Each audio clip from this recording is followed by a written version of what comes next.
নমস্কার বন্ধুরা, ঘরোয়া হেসেলে সবাইকে স্বাগত। আশা করছি সবাই খুব ভালো আছেন। আজকের রেসিপি মশলা পনির। মশলা পনির বলছি ঠিকই, কিন্তু খুব কম মশলা দিয়েই এই রেসিপিটা তৈরি করা যায়। একদম ঘরোয়া পদ্ধতিতে ঘরোয়া মশলা ইউজ করে এই রেসিপিটা তৈরি করা যায়।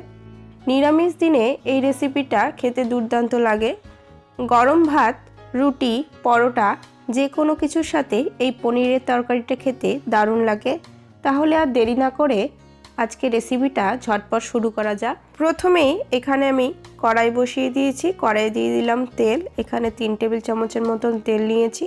দিয়ে দিলাম অল্প একটু লবণ আর অল্প হলুদ।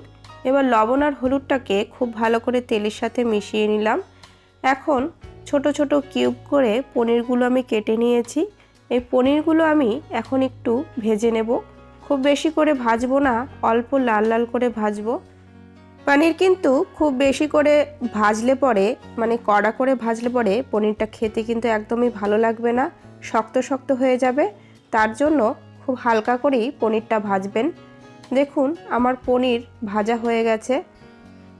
এখন আমি কড়াই থেকে পনিরগুলোকে নামিয়ে নেব। পনিরগুলো নামানোর আগে আমি একটা পাত্রের মধ্যে নিয়ে নিয়েছি গরম জল। গরম জলের মধ্যে দিয়ে দিচ্ছি 1 চিমটি লবণ। এখন আমি পনিরগুলোকে ওই লবণ জলের মধ্যে ডুবিয়ে রাখবো, কারণ লবণ জলের মধ্যে পনির রাখলে পরে পনিরটা খেতে খুবই নরম হয়। এই জন্য আমি গরম জলের মধ্যে পনিরটাকে ডুবিয়ে রাখবো কিছুক্ষণ। দেখুন সবগুলো পনির আমি নামিয়ে নিয়েছি। জলে কিছুক্ষণ এভাবেই রেখে দেব। পনিরগুলোকে নামিয়ে নেওয়ার পর আমি এখানে আলু দিয়ে দিচ্ছি। আলুগুলোকেও আমি পনিরের মতন টুকরো করে নিয়েছি। এখন আলুগুলোকে আমি একটু কড়া করে ভেজে নেব। আলুগুলো আমার খুব ভালো করে ভাজা হয়ে গেছে। এখন আমি কড়াই থেকে নামিয়ে নিচ্ছি আলুগুলোকে।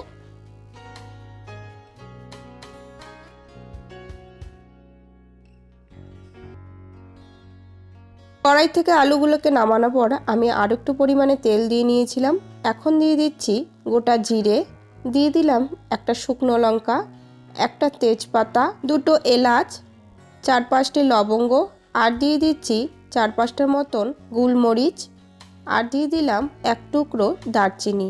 এবার গরম মশলাগুলোকে ভালো করে ভেজে নিলাম। এখন দিয়ে দিচ্ছি টমেটো। এখানে আমি 2টো টমেটো কুচিয়ে নিয়েছি। এখন টমেটোগুলোকে আমি ভেজে নেব। যতক্ষণ না অবধি টমেটোগুলো গলে যাচ্ছে ততক্ষণ অবধি টমেটোগুলোকে খুব ভালো করে ভেজে নেব আমি।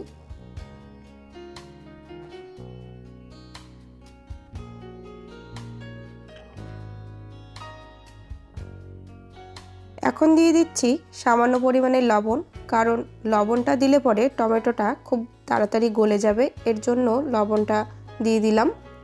দেখুন টমেটোটা গলে গেছে।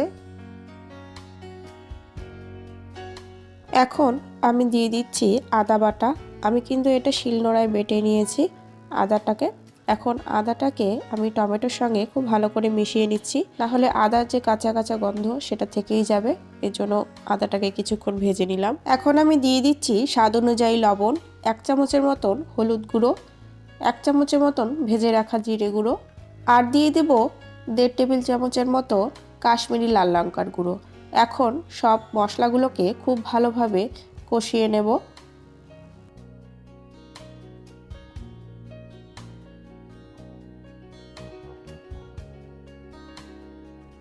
সবগুলো মশলা ভেজে নেওয়ার পর আমি দিয়ে দিচ্ছি ভেজে রাখা আলুগুলো আমি মশলাগুলোর সাথে খুব ভালো করে মিশিয়ে নিচ্ছি।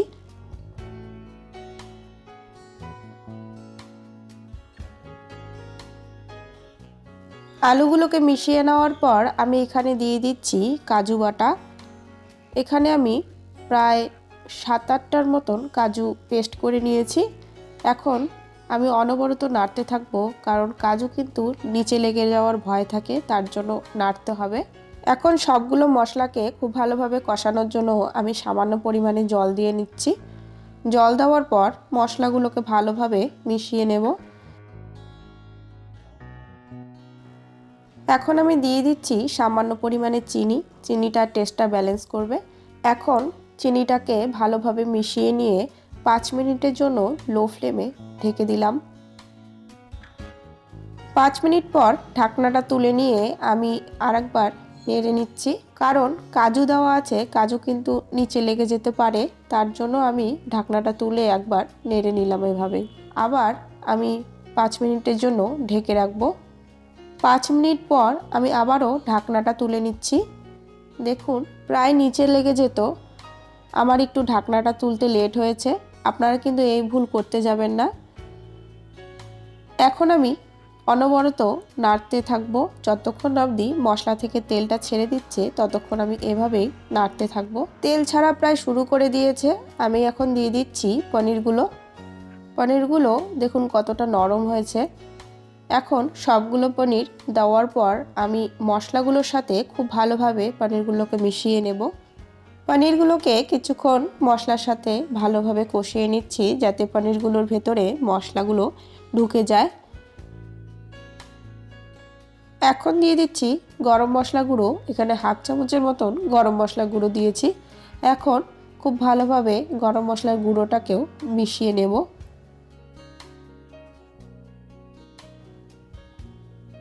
এখন সবগুলো কষাকষির পর আমি এখন দিয়ে দিচ্ছি জল।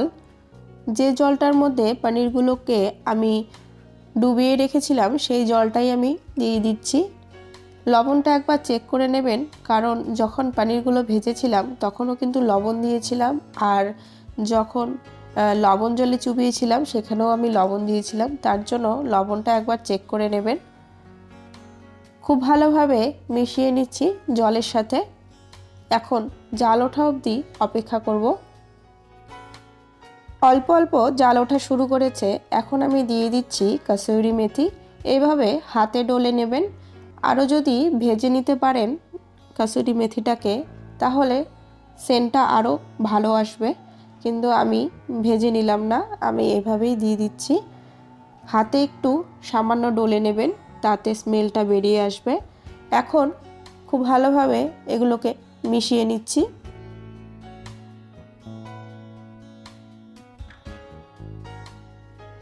দেখুন ঝোলের জাল উঠে গেছে। আমার পনিরের তরকারি কিন্তু একদম রেডি হয়ে গেছে। নিরামিষ দিনে এটি গরম ভাত, রুটি, পরোটা যে কোনো কিছুর সাথেই খেতে দারুণ লাগে। আপনাদের এই রেসিপিটা কেমন লাগলো অবশ্যই আমাকে কমেন্টে জানাবেন, আর বাড়িতে একবার হলেও ট্রাই করে খাবেন এভাবেই। আপনারা যারা আমার চ্যানেলটিকে এখনও পর্যন্ত সাবস্ক্রাইব করেননি তারা প্লিজ আমার চ্যানেলটিকে সাবস্ক্রাইব করে দেবেন এবং পাশে থাকা বেল আইকনটিতে অবশ্যই ক্লিক করে দেবেন, যাতে পরবর্তী নতুন নতুন রান্নার রেসিপি আপনার নোটিফিকেশনে খুব তাড়াতাড়ি পৌঁছে যায়। আজকের জন্য এটুকুই। পরের দিন আরও একটি নতুন রেসিপি নিয়ে আপনাদের সামনে হাজির হয়ে যাব। ভালো থাকবেন, সুস্থ থাকবেন। ধন্যবাদ।